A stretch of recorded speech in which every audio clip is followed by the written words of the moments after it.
Ceci est la quête des héros, tome 1 de l'Anneau du Sorcier. Écrit par Morgan Rice, narration de Emmanuel Wickenburg. La tête qui porte une couronne ne repose jamais avec calme. William Shakespeare, Henri IV, deuxième partie. Chapitre 1er. Le garçon se tenait sur le tertre le plus haut de la vallée du royaume de l'Ouest de l'Anneau. Il regardait le premier soleil se lever vers le nord. Des collines vertes ondulantes s'étendaient jusqu'à perte de vue, plongeant et s'élevant comme des bosses de chameaux, en formant une série de vallées et de pics. Les rayons orange brûlés du premier soleil s'attardaient dans les brumes matinales, en les faisant étinceler. Cela donnait à la lumière un aspect magique, qui allait bien avec l'humeur du garçon. Il se réveillait rarement aussitôt, et s'aventurait rarement aussi loin de la maison, et ne montait jamais aussi haut, car il savait que cela mettrait son père en colère. Cependant, ce jour-là, il s'en moquait. Ce jour-là, il ne tint pas compte des millions de règles et de corvées qui l'opprimaient depuis sa naissance il y a 14 ans, car ce jour était différent. C'était le jour de l'arrivée de sa destinée. Le garçon, Thorgrin du royaume de l'Ouest de la province du Sud, du clan MacLeod, que tous ceux qui l'aimaient connaissaient simplement par le nom de Thor, le cadet de 4 garçons, celui que son père aimait le moins, était resté éveillé toute la nuit en anticipation de ce jour. Il s'était retourné dans tous les sens, les yeux troubles, en demandant fortement au premier soleil de se lever.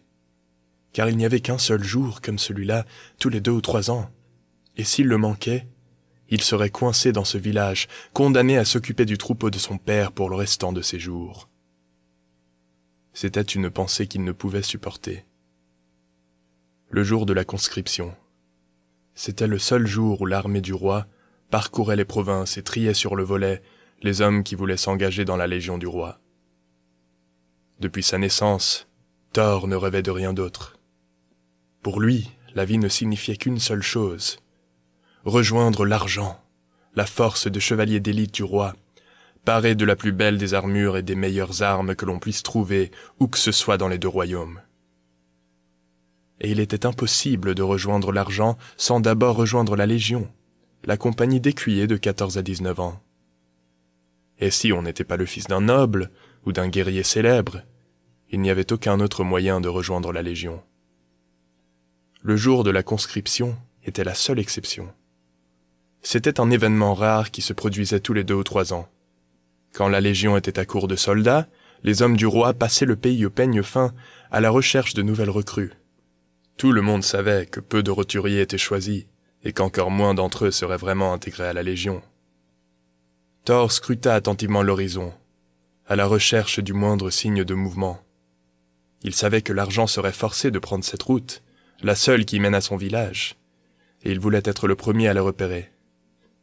Son troupeau de moutons protestait tout autour de lui, produisant un chœur de grognements agaçants, et le poussait à les ramener en bas de la montagne, où l'herbe était meilleure. Il essaya de refouler le bruit et la puanteur. Il fallait qu'il se concentre.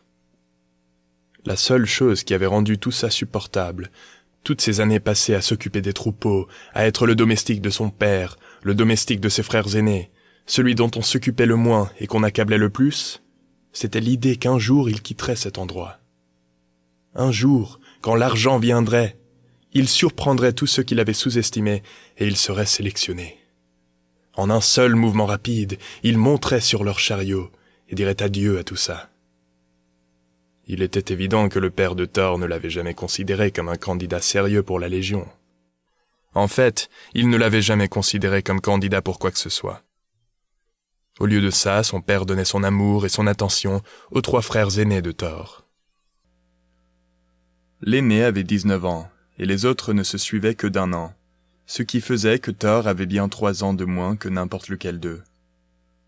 Peut-être était-ce parce qu'ils étaient d'un âge plus proche, ou parce qu'ils se ressemblaient et ne ressemblaient pas à Thor, que les 3 frères aînés restaient ensemble, et qu'ils reconnaissaient à peine l'existence de Thor. Ce qu'il y avait de pire, c'est qu'ils étaient plus grands, plus larges d'épaules et plus forts que lui. Et Thor, qui savait qu'il n'était pas petit, se sentait quand même petit par rapport à eux, trouvait que ses jambes musclées étaient frêles par rapport à leur fût de chêne. Son père ne faisait rien pour rectifier cet état de fait, et, en fait, il semblait l'apprécier. semblant trouver normal de laisser Thor s'occuper des moutons et aiguiser les armes, pendant que ses frères avaient tout loisir de s'entraîner. On ne disait jamais, mais on comprenait, que Thor passerait sa vie en coulisses. Nous espérons que vous avez apprécié cet aperçu. Pour continuer à écouter ce livre audio sur Google Play Livres, utilisez le lien dans la description de la vidéo.